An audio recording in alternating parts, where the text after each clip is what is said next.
Buen día, mi nombre es Carlos César Cruz Navarro y hoy voy a hablar a lo que respecta acerca de el Tribunal Penal Militar Internacional para el Lejano Oriente, o su nombre más popular y común que a lo que respecta, que es los juicios de Tokio. Respecto a este tribunal, sería el encargado de llevar adelante un juicio militar a lo que respecta a los altos mandos militares y los altos mandos influyentes al respecto en cuanto a las opiniones que se dieran para el curso de la guerra al respecto. Que lo cual se convocaría este tribunal para abril del año 1946 para juzgar a estos líderes del imperio del Japón. Que lo cual sería más que todo por esta conspiración por haber realizado esta guerra del Pacífico. En este caso venía a ser el teatro de las operaciones militares en el Océano Pacífico, sea desde el Océano Pacífico, incluyéndose a China, hasta la India y hasta Australia por el sur, a lo que respecta. Pero esto vendría a ser acusado por tres crímenes que vendrían a ser a los altos mandos del Japón. El primer crimen viene a ser los crímenes contra la paz. El segundo crimen viene a ser los crímenes de guerra convencionales. Y el tercer crimen viene a ser los crímenes contra la humanidad. Estos mismos tres crímenes vendrían a ser bajo su homologación con los juicios de Nuremberg, que es con lo mismo de lo que se les acusa a los altos mandos militares y políticos en la Alemania nazi. Al respecto, este tribunal se iniciaría para el 3 de agosto del 1946 al respecto, que del cual estaría acusando a 28 líderes militares y políticos japoneses, como se iba a comentar anteriormente, que del cual serían acusados de estos crímenes de mención. Pero, sin embargo, estos criminales vendrían a ser que dos de los acusados respectivos habrían muerto durante el procedimiento, otro habría sido declarado como no apto por el juzgado, ya sea por la enfermedad respectivamente, y otro sería absuelto. Mientras tanto, los demás acusados vendrían a estar declarados, unos 7 bajo una condena a muerte, otros 6 bajo las cadenas perpetuas, otro bajo una condena de 20 años y otro de 7. O sea, por lo general a esto se les estaría acusando ya sea con un crimen o si no con los 3 crímenes que llaman de ser algo grave al respecto. Pero acá vamos a enfocarnos al respecto de este tipo de importancia de este juicio de Tokio al respecto. Porque este juicio de Tokio tendría cierto tipo de polémicas al respecto que venía a ser en el campo del derecho respectivamente. Uno de estos puntos es a lo que respecta, es de lo que nos menciona Aldo García, que viene a ser un argentino, que lo va a comentarlo en la revista electrónica de Derecho Internacional Contemporáneo, al respecto de bajo el mismo título de juicio de Tokio al respecto, que esta polémica se va a centrarse específicamente a su homologación a lo que respecta frente a los juicios de Nuremberg. Porque recordemos que en los juicios de Nuremberg, más que todo de lo que se basó este juicio, es de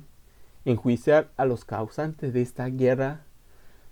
que había surgido en Alemania, respectivamente. Entre ellos estaría Himmler, sea Dönitz o Goering, entre otros, que de los cuales no se habría incluido como nosotros sabemos, Adolfo Hitler, debido a su suicidio, que se había producido antes de comenzado el juicio o de su detención. Pero en este caso, hacemos una homologación o esta comparación de que si a Hitler, siendo dirigente de la Alemania nazi y que tendría que haber tenido el pleno conocimiento de todas las acciones,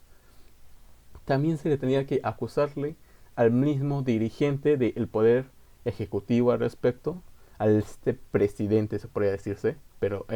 que en Japón se le conoce como imperio en aquellos tiempos, que al imperio de Japón tuvo una excepción, que a pesar de que su emperador, que vendría a ser Hirohito, vendría a estar vivo al respecto durante el juicio, y vendría a estar inclusive detenido por las fuerzas de de Estados Unidos, este mismo líder no habría sido cuestionado al respecto, sino no habría estado detenido al respecto. Y como tal nos menciona Aldo García, nos menciona que este emperador Hirohito habría estado, a pesar de ser la suprema autoridad de la nación japonesa, no habría sido procesado. Esta explicación no viene a ser más que todo jurídica, como según lo expresa, sino más que todo viene a ser algo político. O sea, el derecho estaría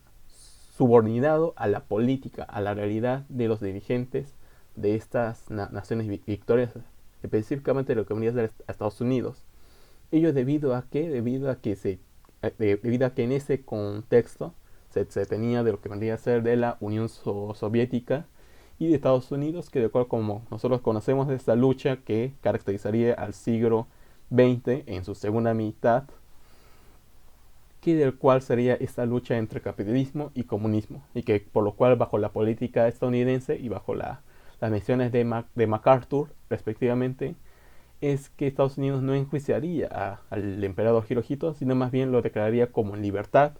y le perdonaría al respecto y no le enjuiciaría. Este venía a ser una de las polémicas más centrales a lo que respecta a estos juicios de Tokio respectivamente. Otro punto que hay que tratar al respecto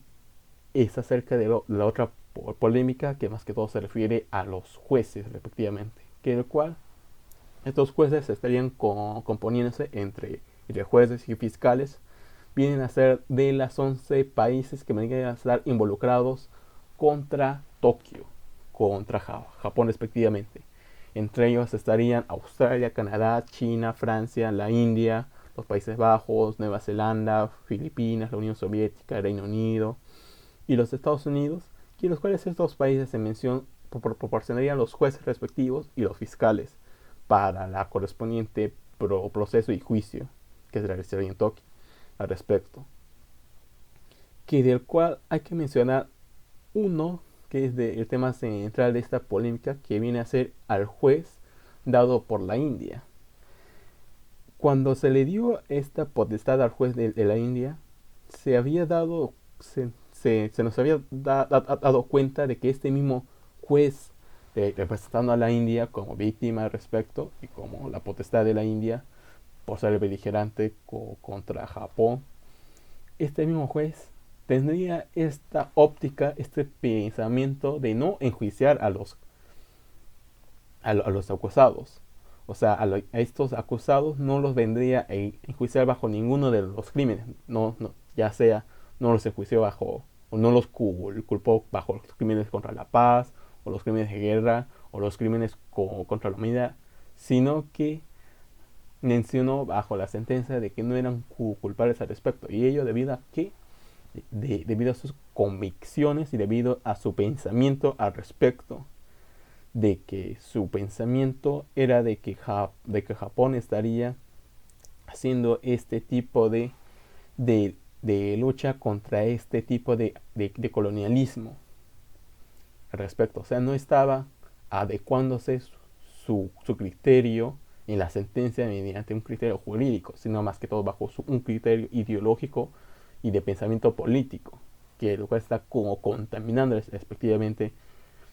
la esencia de un debido proceso y de una debida motivación respectiva. Y una tercera polémica respecto que también se puede colocarse es que había una discusión en esa época. En esa época estaba como recordemos, estamos en la época del colonialismo entre el Imperio Británico, que estaría en su decadencia, en su hecatombe, junto a Países Bajos y de Francia, que de cual estos países también estarían inmersos en estos crímenes de la humanidad y contra la paz y contra la guerra y de los crímenes de la guerra. Y ya debido a que cuando Japón fue derrotado, estos países respectivos que habían sido invadidos y ocupados por Japón, estos mismos países habrían sido liberados al respecto y habría este vacío de poder respectivamente. Y cuando hubo este vacío de poder, es que surge de lo que vienen a ser los grupos o movimientos independentistas, ya sea en Indonesia, en Vietnam, en la India respectivamente, también, que de lo cual estos países colonizadores estarían como cometiendo estas mismas atrocidades que de las cuales estaría acusándole a Japón respectivamente. O sea, ahí ya se tiene una incoherencia al respecto. O sea, ¿de verdad Japón es el monstruo? ¿O los aliados son los monstruos también?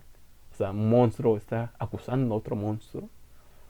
También es una de las incoherencias que también se comenta al respecto, acerca de estos juicios de Tokio, acerca de esta incoherencia de el valor de la justicia o de lo justo o de la virtud de lo que tenían que tener los aliados, que no estarían defendiendo la civilización, sino más que todo estarían defendiendo la civilización europea, más no una civilización que venía a ser como que algo general, una civilización mundial respectivamente, que respeta los derechos humanos. Pero si bien este tema va a abarcar demasiado, lo podemos dejarlo en este punto. Otro punto que también se considera importante al respecto es que va a ser uno de los primeros juicios al respecto, a la paralela de los juicios de Nuremberg, que se le va a acusar a un país respectivamente, en sí a sus dirigentes, para no culpar al país entero, sino solamente a sus dirigentes, que este juicio de Tokio y los juicios de Nuremberg serían como que la base bajo una justicia penal internacional que promovería la ONU respectivamente. O sea, a partir de estos juicios es de lo que se crea una Corte Penal Internacional, que de la cual estaría bajo una resolución de la Asamblea General de las Naciones Unidas, bajo una Comisión de Derecho Internacional, que de cual va a estudiar la conveniencia y posibilidad de establecer un órgano judicial internacional para enjuiciar a las personas acusadas de genocidio. Organización que inclusive ya está generando sus resultados respectivamente, porque también está acusando al respecto a diversos países, o más que todo a sus dirigentes que habían cometido estos crímenes de lesa humanidad respectivamente. Y ello más que todo va en cuanto a la exposición y de estos puntos polémicos que ponen en cuestión acerca de la supremacía del derecho sobre todo lo demás, sea bajo un aspecto político, económico, social o cultural respectivamente, sino de que el derecho ha sido vulnerado en estos juicios, o más que todo en el juicio de Tokio, el que ha sido comentado, que de lo cual es un tema de preocupación respectivamente, y que por lo cual se tiene este índice en este punto que se evidencia de que el poder político, bajo estas circunstancias, supera el derecho respectivo. Muchas gracias.